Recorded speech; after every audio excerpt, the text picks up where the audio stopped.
Hey, what's going on, guys? Welcome back to the Don't Hold Your Breath podcast. I'm just going to do a quick check-in today around some topics about energy and energy transfer, and sort of we're going to try and look at it as a mathematical equation of how much you put in versus how much you're getting out, how much you're giving back versus how much you're taking. So we're talking about an owner-operator dynamic versus a artist creator sort of dynamic. And you have three kind of key aspects.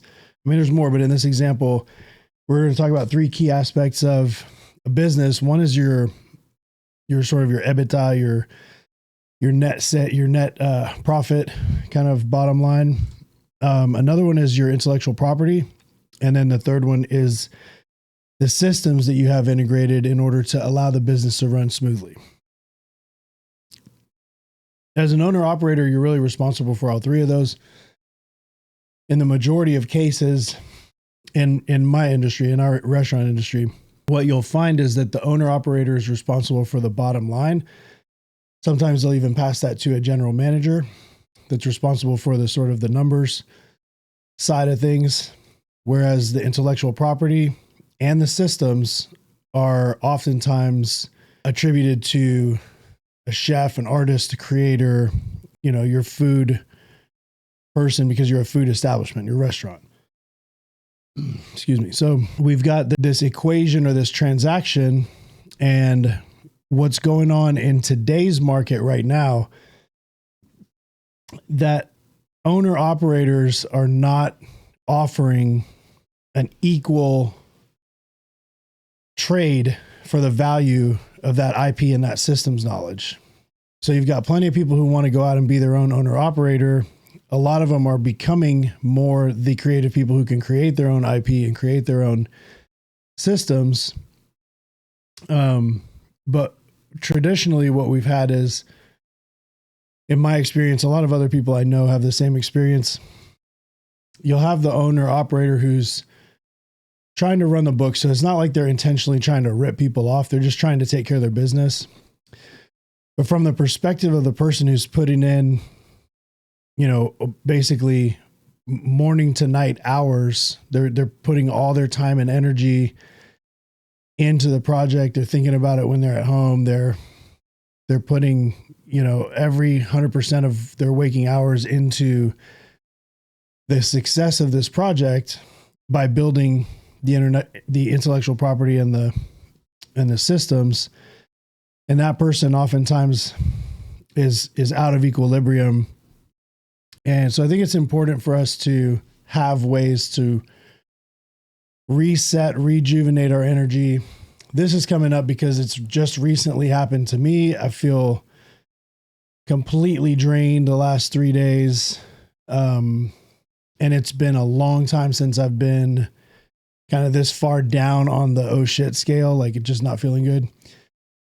And I'll come out of it. I'm gonna appreciate there's a lot of support around me and stuff. It's just it's an energy equation. So it's kind of a fact of the matter. Now I have tools to be able to replenish that energy, and I have people around me to help me replenish that energy.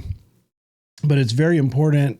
I think as a message, it's very important to me to get this out to other people who might watch this podcast, so that they understand that you have to be aware of that. And sometimes it's easy to sacrifice the extra effort that we tend to put in as creatives. Creatives are generally more like the obsessive types who just really, like I said, we just live it. It's our lifeblood day in and day out. We're in there. We're thinking about it when we're at home. We're dreaming about it. We're writing stuff on our, notebooks next to our bed. And we need to make sure that that energy gets properly balanced out. And it's not always able. And again, this is not necessarily the owner's fault. Sometimes customers aren't willing to pay. And so the marketplace sort of has this established ratio of perceived value against effort to create that value. And so that gets a little bit out of line from time to time as a force of nature. So it's not really anyone's fault that this is happening. This is just a a natural effect of the system. From the artist perspective, a lot of times it feels like it's the fault. And so that becomes this sort of, this really rough interpersonal dynamic with a lot of animosity involved in it. It can get, spun way out of hand and out of proportion. And we have to just be aware of that, make sure we maintain our own energy using every technique that we have, the meditation, the ice baths, the exercise, the proper diet, but also make sure that you're guarding your time. Make sure that your extra effort that's above and beyond effort is managed and measured, right? What gets measured gets managed. Sometimes you have to discipline yourself to not work, especially if you're an obsessive type that's just constantly working on things. You have to discipline yourself to not work. I just made myself sit down and watch the 3 Body Problem on Netflix. And I watched a few episodes last night, and it's a great show. I recommend sitting down and watching it. Everybody that knows me knows I'm not like a guy I'm going to sit down and watch movies or shows or anything. If I'm watching something, it's podcasts that have to do with my field, or it's podcasts that have to do with business and entrepreneurship, or if it's podcasts that have to do with politics. Those are the main things that I get into. And a lot of times I kind of put those on in the background while I'm working on stuff. But again, there you go. I'm like working all the time. So I just want everyone out there to understand that sometimes these tools are really more important than you might think.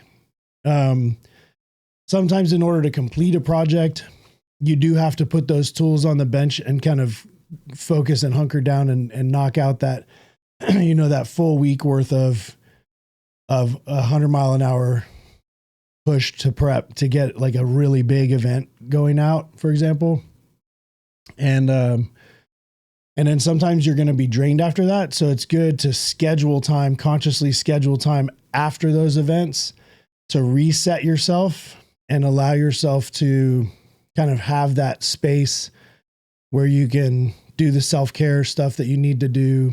And it's not go get drunk. It's not go, smoke weed for 3 days and go off in the woods and fry your brain. It's stuff that's actually what John Maxwell calls filling your cup. And thanks, Aaron, for bringing that phrase to the forefront of my consciousness, because you can't feed anyone if your cup's not full. That concept is kind of a piece of what I'm talking about here.